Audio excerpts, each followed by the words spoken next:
Salutations, people! Welcome to Page 3 Killers, Murders That Went Unnoticed, a podcast where we dive into the murder cases that went unnoticed by our nation's newspapers.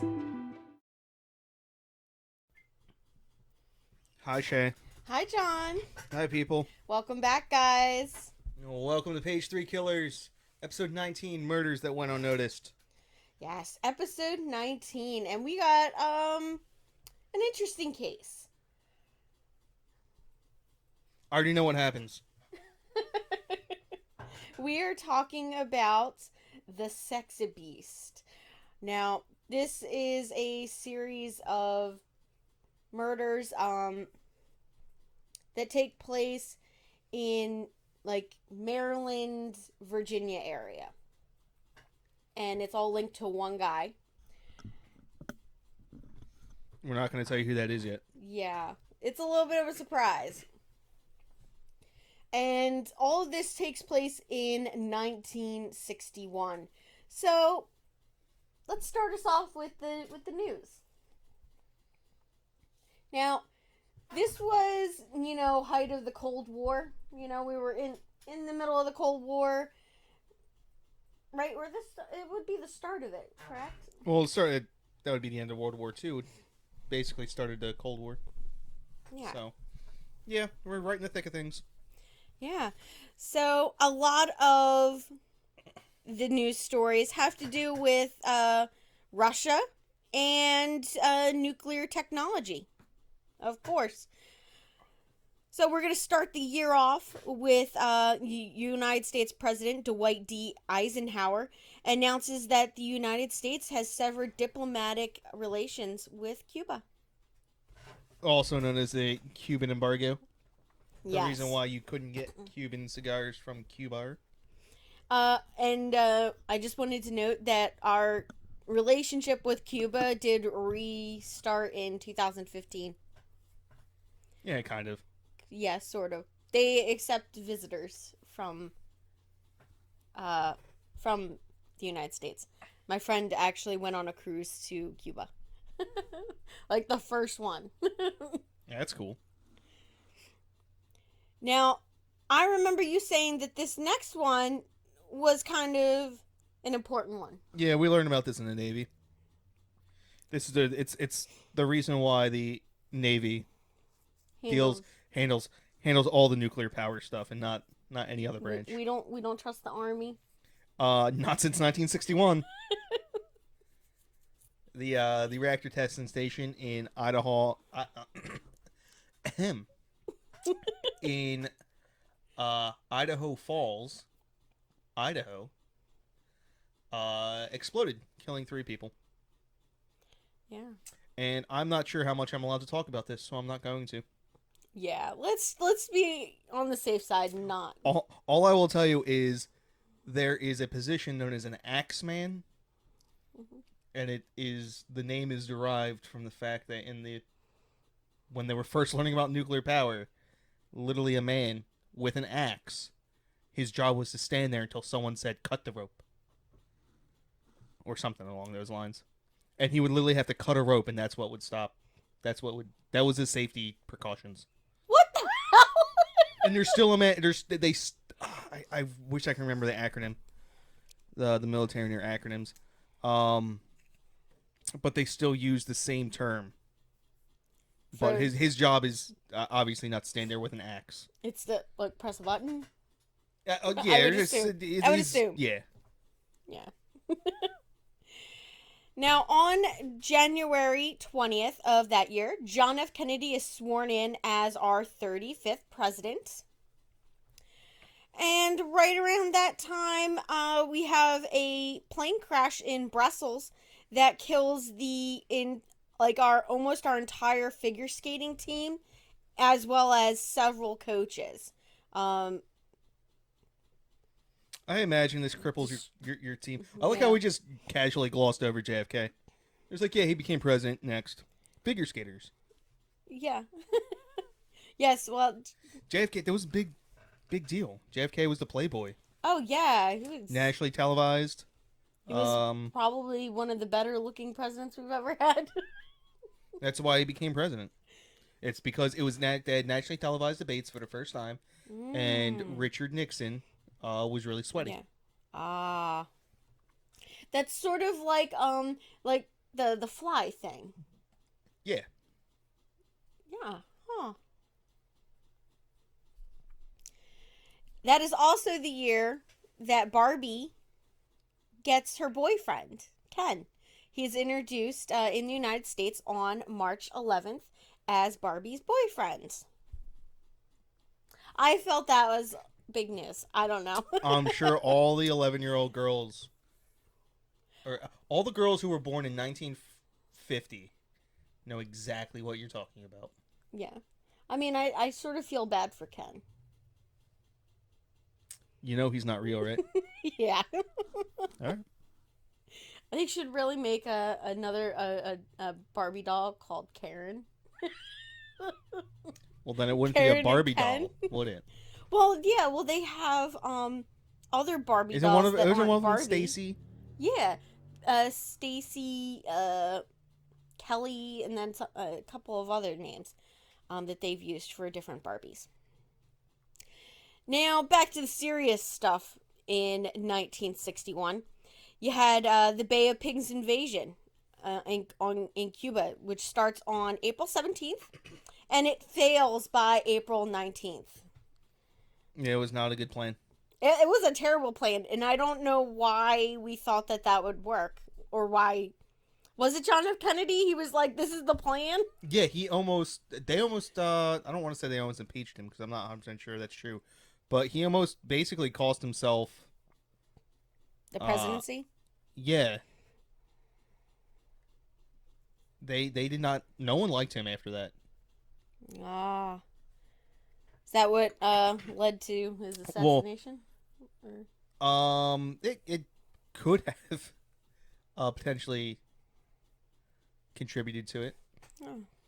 But who the hell knows what happened with his assassination, so. Yeah, true. You think the government did it? No, I think Lee Harvey Oswald did it. Whether or not he was acting alone, I do not know. Hmm. Whether or not someone knew he was going to do it, that I don't know either.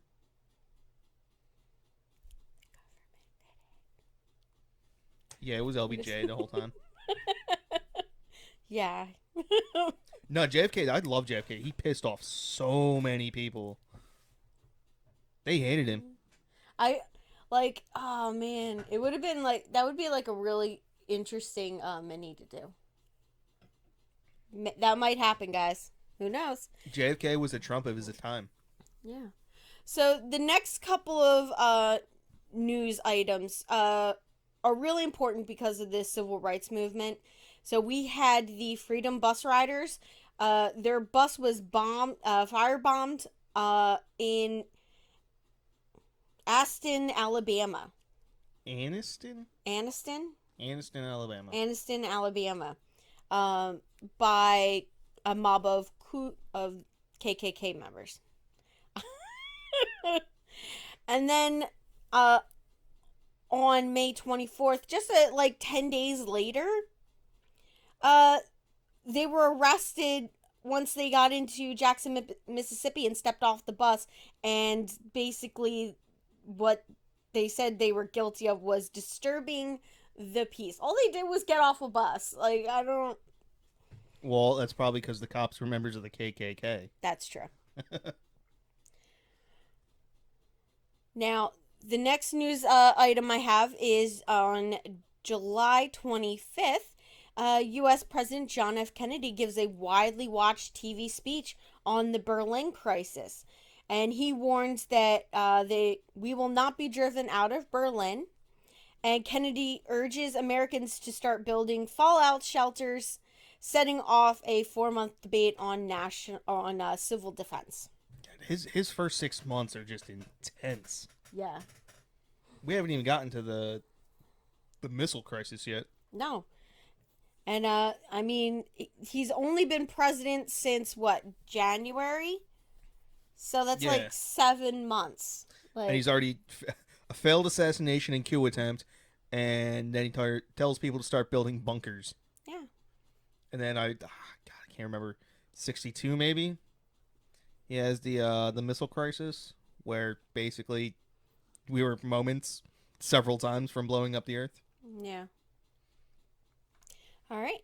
On August 13th, we have the construction starts on the Berlin Wall to restrict movement between the East and West Berlin. I can never remember East or West. Which one's good, guys? I think it was the East. East was the side that was the communists. East were the commies. Yeah, and West was. Yeah, they said that. Oh yeah, we need to build a wall to keep all the people from the West out. As hundreds and thousands of people were immigrating to the West Side. Yeah. Just look up the car Trabant. That was the Russian standard driving for something like 40 years. It was never improved upon. So if like you were like middle class in Russia, because if you were poor, you didn't get a car. So if you were middle class, you got what was called the Trabant up until like the late 80s. And it is hilariously bad. It was a 2-stroke engine into like 1988. As you guys can tell, John is a bit of a car buff. Well, that and history buff, so the Trabant Yeah. like works right in there. I know. And I hate communists, so. Now, I did say that there was going to be some nuclear things. So we did talk about one of them. The last two I have are some big stuff that happens involving nuclear bombs and that kind of stuff. This is why you need to build that bomb shelter. Yeah. So Russia, the Soviet Union, detonates a test nuclear weapon. They detonate a 58 megaton yield hydrogen bomb known as Tsar Bomba over Novaya Zemlya, which is I guess a place in Russia. I imagine somewhere in Siberia, if I had to guess. Yeah. Either that or it was like, over Poland, because, they don't care about that. Yeah. And it remains the largest ever man-made explosion. For now. Now, everybody was probably really concerned with that one. What concerns me is the next one. This one here just made me a little nervous. Because when you trust the military with anything, you're bound to have something like this happen. Now, for the second time in that year, a B-52 plane crashes in the United States. This one here crashed in Yuba. Is that Yuba City, California? Yuba. Yeah, or Yuba. I'm going to say it's Yuba. Yuba City, California. Because the cabin lost pressure and its fuel ran out.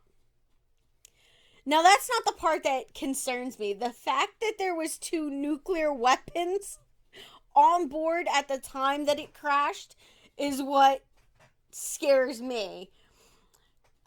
Luckily for us and for all those living near and in Yuba City, California, those nuclear weapons were found not detonated. They were unexploded. Yeah, luckily they don't explode. They're not like a normal bomb, so they don't explode. It's not actually an explosion. It's a chain reaction, and you have to start said chain reaction. So, yeah. And I think yesterday when we talked about this news story, babe, you brought up that there's been several instances of the U.S. government and other countries. No, just the U.S. government. There's only so many countries in the world with nuclear weapons, and like all of all of the known incidences were us and Russia. Yeah. But yeah, it's absolutely terrifying. In one of the Carolinas, there was there's like three mechanisms that all have to simultaneously fail, and two of them failed Yeah. when they found the weapon, and the third one, there was something weird about it. Like the mechanism had failed, but it failed in just the right angle, so that it didn't set off a nuclear bomb in South Carolina. That what? Just like they're just saved by the skin of their teeth, man. They got Like, lucky. they They've got been really several lucky. times. Do you think they're just like, oh man, I don't know if we're gonna be lucky next time? Yeah, and just look up the amount of times that someone has fallen asleep guarding them. It's Can you look that up for yeah, me? just like several records. Oh my gosh. There was a big, or just like lost. We have several nuclear weapons. We have no idea what happened to them. They were lost. How do you lose a nuclear weapon? I don't know. Exactly. Like, I don't understand. That's insane. Well, while John is looking that up for you guys, I am going to move on to our CD side. Because that wasn't seedier side enough. I mean, pretty much anything the government does is seedy, so I could have just placed all the news stories in the seedier side. 6. As of right now, there are 6 unaccounted for nuclear weapons just from the United States. Oh my And gosh. we all know Russia's got a lot more than that. Yeah. Because the United States usually admits their mistakes. Russia won't. Oh yeah, definitely. And who knows how many are North Korea. Oh God. Jeez. That's kind of terrifying. Oh, this one says there's been 8. Someone's lying.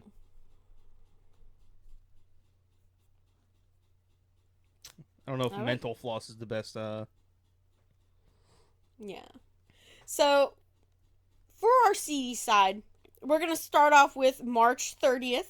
We have the single convention on narcotic drugs is signed in New York City. And this is the big news. It's what ends up basically creating the drug, one of the, like, our main issue with drugs here in the United States.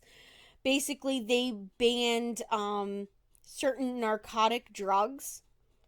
Obviously, cocaine, those kind of drugs. They had already had a ban on opium. So this was just like expanded on it and just added everything else to it. The second thing I had on here was the trial of Nazi Adolf Eichmann, which starts in Jerusalem. This is basically the guy that he was in another country. He like fled Germany at the fall of the Nazi regime. He fled Germany to South America, and basically Israel sent in who are their special forces or their it's the Mossad. yeah, so they basically sent a bunch of Mossad guys in to extract Adolf Eichmann from South America and brought him back forcibly to Israel to face a trial. And it was pretty much a one-sided case. And he was pronounced guilty on April 11th of, crimes against humanity by a panel of 3 Israeli judges, and he was sentenced to death. Oh, and you were right. He was the guy behind all the logistics for the final solution. The final solution, yes. So it was a super big deal for Israel to, get this guy and basically take care of business. Now, the next thing I had on here was a guy that got convicted and sentenced to 42 years for spying, basically. And his name was Britton George Blake. And that happened on May 8th. I don't know much of the details about that one. I feel like that'll be something really interesting for me to look into. And then to close out our seedy side, we had the Paris Massacre of 1961, where French police in Paris attacked about 30,000 people that were protesting a curfew that was strictly applied to only Algerians. The official death toll announced by France was 3, but the human rights groups that were part of the protest claimed that they lost 240 people to the attacks on the civilians, which I think is kind of crazy. Out of like, babe, do you know? Just recently, we had all of those protests. How many people died at those? Like, there was a lot. yeah, Like it was. I couldn't quote you in numbers right now. yeah. Okay. Yeah, so that happened. Do you got any input on that? I was trying to verify some information, but I know this was one of the leading instances that kind of led to the popularity of postmodernism as a philosophy. Because one of the leading philosophers at the time, Jacques Derrida, he was very influenced by the mistreatment of the Algerians. And in case you did not know, there's Algeria, which is a country in Africa, is a French territory up until some point in the past. And so there were an awful lot of people who traveled back and forth between France and Algiers. Mm-hmm.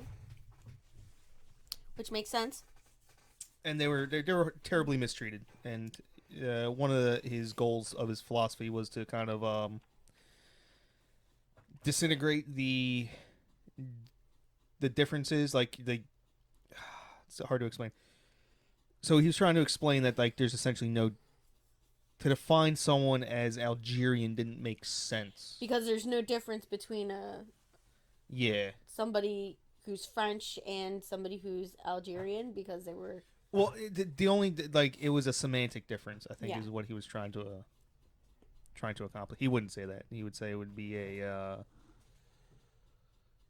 I hate French philosophy. I can't remember what he would call it.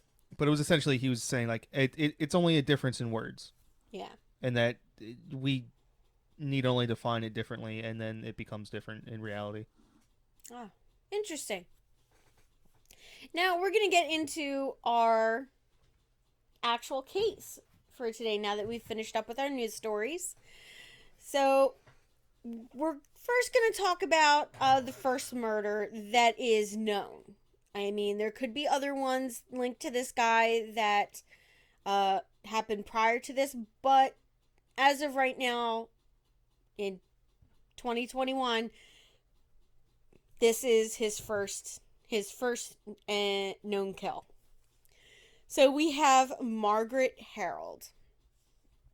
And on June 26th of 1957, Margaret Harold and her boyfriend, a U.S. Army sergeant who is on a weekend leave, are traveling out near Indianapolis, Maryland, when they are driven off the road by a guy driving a green Chrysler. Now, the man exits his vehicle and gestures to the couple to roll down their car windows, at which point he pulls out a gun. And he threatens them, and... Don't talk to strangers, kids. Yeah. Yes. Now, he threatens them, he demands cigarettes and money, and when Margaret does not comply, he shoots her point blank in the face. Just like, boom. Now, her boyfriend, the soldier, he is horrified by this. He gets out of the vehicle and he just legs it. He just books it. he leaves. He flees the scene and runs across several rural fields before reaching a farmhouse where he calls police. So he calls the police. They show up at this farmhouse. They pick him up, and he directs them to where the car was. And when him and the police officers get to the scene, they find that our unknown male has removed Margaret from the vehicle, undressed her, and had sex with her corpse. Fucked up. And that is fucked up. It's kind of gross. Like, I don't know. I don't. Well, I don't get where the appeal is, like, of like having sex with a dead person. Not someone you literally just shot. Ugh. That's weird. Yeah. Well, to us it's weird, and to him, obviously not. Now they start searching the area, looking for any clues, and they come across an abandoned, what appears to be an abandoned cinder block constructed building. They notice that there is a basement window that is broken into, so they think, oh, maybe the guy came here. So they go in, and inside is just a house of horrors, okay? They find the walls just lined with grotesque pictures, like this collection of violent pornographic images, autopsy photos from a female corpse, and they're all taped all over the walls. They also discover a yearbook photo of Wanda Tipton, a 1955 graduate of the University of Maryland. Now, guys, don't jump the gun. She is still alive. She was alive, okay? She was not dead. So the police managed to contact her, and she denies knowing anybody that matched the description that was provided by our Army Sergeant boyfriend. So the description of the suspect is he was a tall male, dark hair, and that was pretty much it. Now there were like hardly any leads, for this kind of case, mainly because this is like the infancy of forensic science. So they had fingerprinting, GSR. What's GSR? Gunshot residue. Oh, I didn't know that. Really? I mean, I'm pretty sure if I would have thought about it for a minute, but off the top of my head, Yeah. no, I didn't know that. So they, they had, they knew about rifling and stippling and stuff like that, but they didn't have DNA at this time. Like, Well, they could like match hair and stuff, right? yeah, well, they couldn't match it like DNA wise. It had to be like a visual, like a physical match, like a visual match. Huh. Like it wasn't. I guess I just take it for granted. Yeah. What we know now. And when you think about it, it's so interesting that how they were able to solve these old cases. People were also willing to talk to the police a little bit more. Yeah, true. And Definitely. I imagine that they Also solved an awful lot of cases by throwing innocent people in jail. Yeah, they also probably beat a bunch of people up to get information, leading them to. So really, they closed a lot of cases. Yeah. Yes. Solving them, that's not correct. That's true. So this case, the murder of Margaret Harold, basically just for like almost 2 years, just goes nowhere. It becomes like a cold case. It starts sitting on the shelf. Until January 11th of 1959, when the Jackson family, Carol Jackson and his wife Mildred, and their 5-year-old daughter, and I believe their infant daughter, and that's Janet and Suzanne, disappear after visiting relatives in the Apple Grove area. The Jacksons were an upstanding church-going family who had no known enemies, which made their disappearance very baffling. A female relative, an aunt of the Jacksons, uh, was driving down the road, and she noticed their vehicle abandoned on the side of the road. So she stopped, she looked at it, and she called the police, who came out and they inspected the scene. They didn't find any sign of a struggle. There was no blood. Nothing looked to be out of the ordinary. It just looked like they up and left their vehicle. A massive search went on to locate the missing family, but that was very unsuccessful. They didn't find anything for a few months. So 2 months later, on March 4th, two men gathering brush near Fredericksburg discovered the decomposing body of Carol Jackson in a ditch. And that's a dad, right? Yes, that's the dad. Now, Back in the day when you could just name men Carol. yeah, like Sue makes them tough. Well, no, Carol was a man's name. Yeah? Yeah. Huh. There's a lot of names out there like that. People don't realize. Yeah. Courtney. Like, and it is spelled differently than the Carol that, isn't that? I don't think so. I'm pretty sure that's how. Carroll. I'm pretty sure that's how it's spelled either way. Okay. Now, Carol Jackson, he had been shot in the back of his head, and his hands were tied behind his back.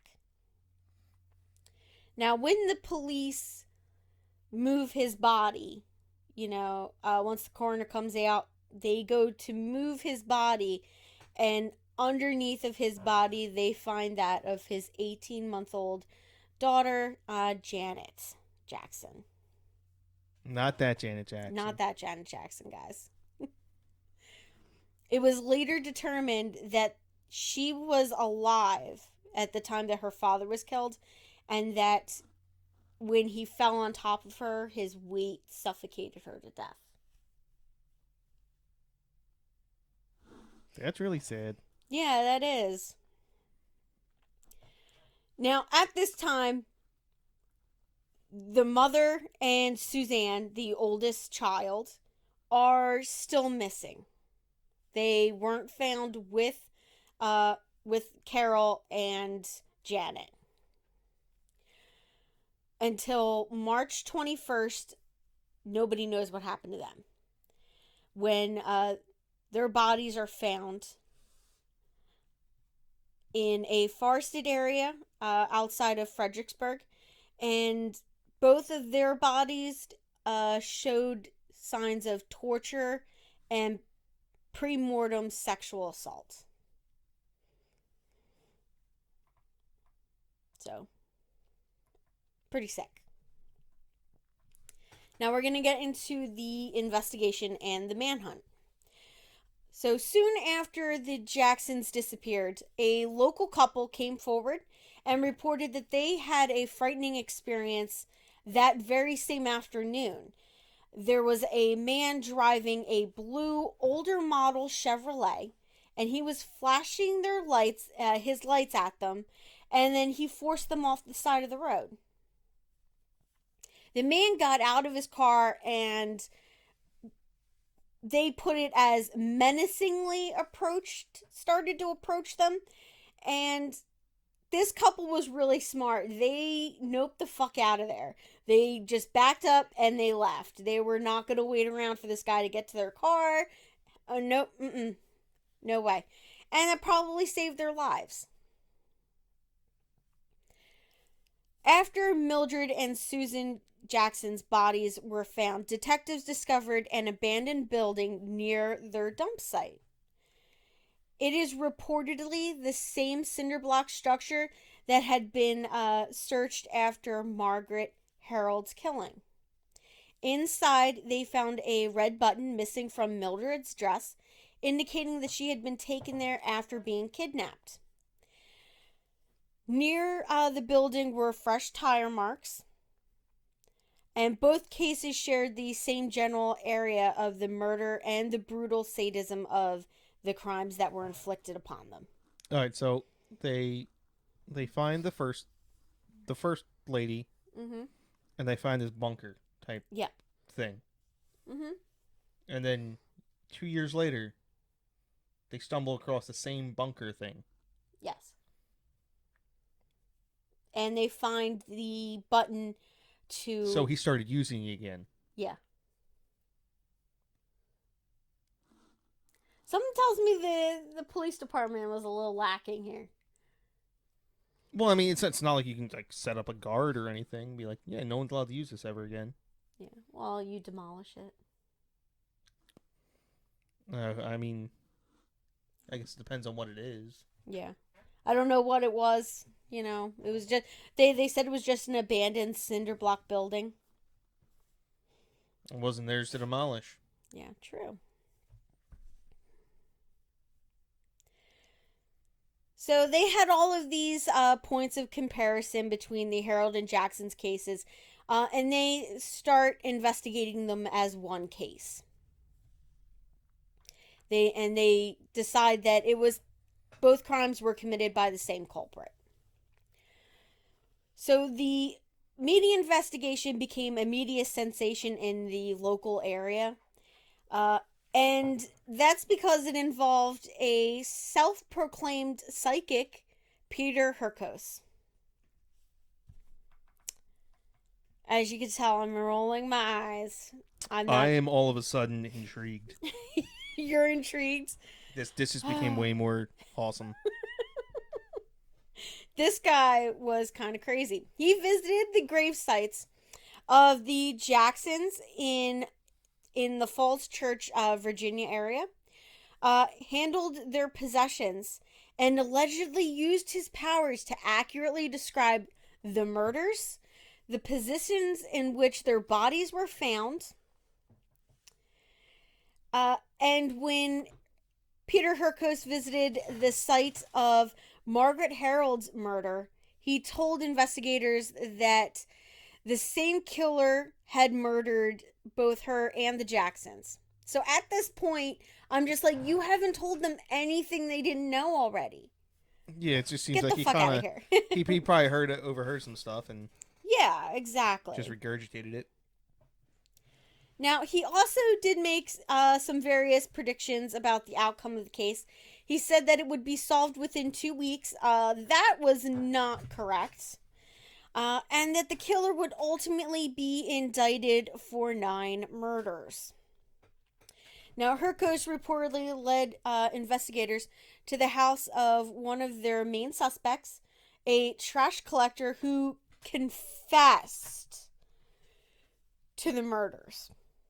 But with a later apprehension of the correct killer, however, Hurkos and his claims about the case were ridiculed by the Washington Post in a scathing article. Imagine being the dipshit police officer who I'm sure didn't coerce a confession out of someone based on A psychic. a psychic. Like, imagine going to work the next day and just having to deal with your coworkers, and they're all looking at you like, "Are you a fucking idiot?" Like, ooh, it's like, hey, dude, can you pull out your crystal ball and tell me if the coffee in the coffee pot's gonna be fresh tomorrow? I would just, oh my god. It's like, do you see any donuts in my future?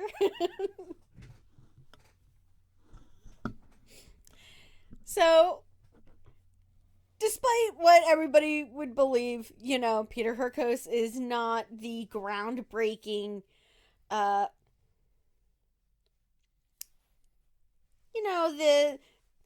linchpin of this case. Like, he's not gonna. His information is not gonna be what solves it, to say the least. Now, and Didn't see it coming. you were just blindsided, right? I was. I thought you had it. Now, an anonymous source. Oh my gosh, an anonymous source, later identified as Glenn Moser of Norfolk, Virginia, sent a letter to the Fredericksburg authorities suggesting that they look into a friend of his, Melvin REES Jr. Now, Glenn Moser explained that he and Melvin often engaged in heady philosophical conversations, one of which was about whether murder should be or could be considered acceptable. This seems like strange drunk men bar conversation to me. Yeah, probably. Yeah. So, REES, under the influence of Benzedrine, confided in Glenn that he considered murder to just be another part of the human experience, and said that he was eager to take part in it. And here's a quote given to us from Glenn, and he said that this is what REES told him at this point. You can say it's wrong to kill. Only individual standards make it right or wrong. You can't say it's wrong to kill. And he's right. Although it seems like he's using two different words. One's murder, one's kill. Yeah. They mean two different things. Yeah. So, murder's just a tautology. Yes. So the discussion took place the day before the Jacksons disappeared. And upon hearing of their murder months later, Glenn decided to report, his friend. He decided that his friend was suspected him of killing the family, so he decided to report them to the police. Report him to the police. Oh, what a great friend! Yeah, I mean, hey. Now, Glenn confronted Melvin about the murders. While Melvin did not confess to the killings, he also didn't deny anything, and he then became a bit evasive in the rest of the conversation. In his anonymous letter, Glenn Moser also voiced his suspicion of REES in Margaret Harold's murder in 1957, as the two men were working in that general area as salesmen at the time. Authorities decided to follow the lead, and they questioned Melvin, only to find that he had moved out of his house and left no forwarding address.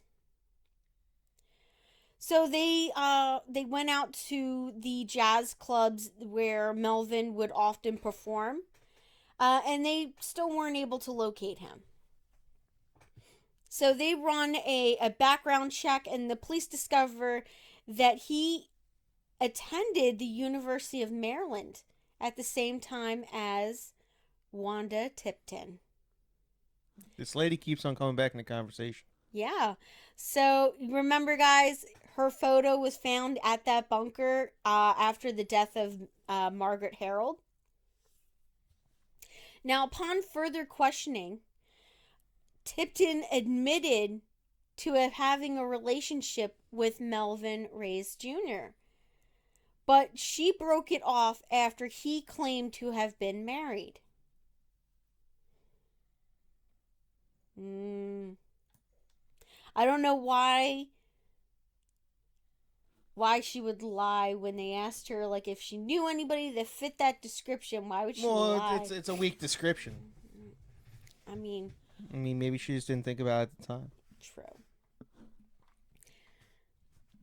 So, In 1960, Glenn did come forward as the anonymous letter writer to the authorities.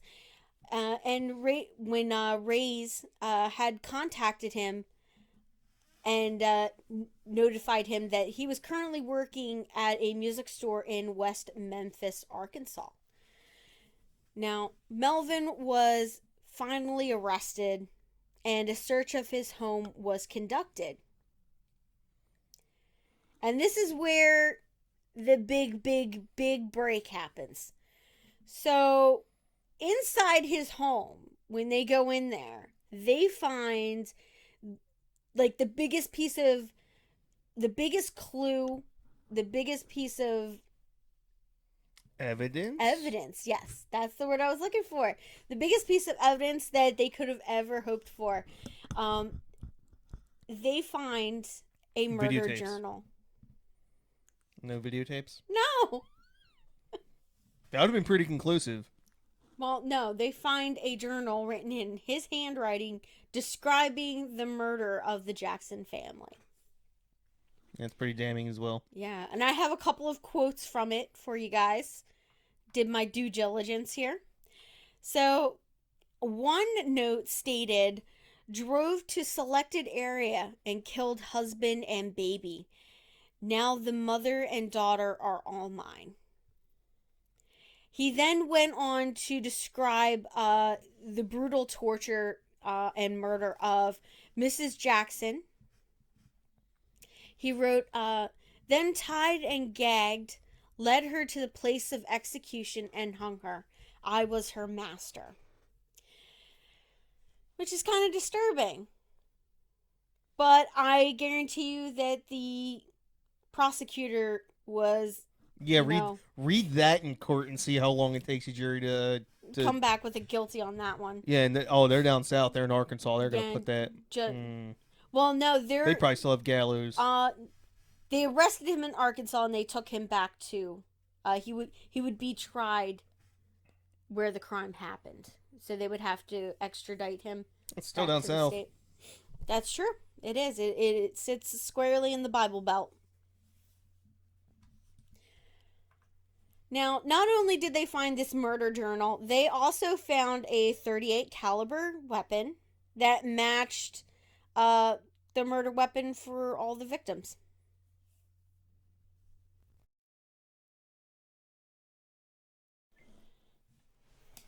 I don't remember what we were talking about. Yes. So now that they found the murder journal and the gun that, proves that he, killed a bunch of people, they now bring in Margaret Harold's boyfriend, the Army sergeant guy that saw his girlfriend get shot in the face. Well, they bring him in for a lineup, and they parade Melvin Reyes Jr. and several other people in front of him, and he picks Melvin out of the line and says he's the one who did it, So it is no surprise that once this thing goes to trial, Melvin is convicted by the state of Maryland for Margaret Harold's murder and sentenced to life in prison. Now, he goes to trial for the Jackson family's murder.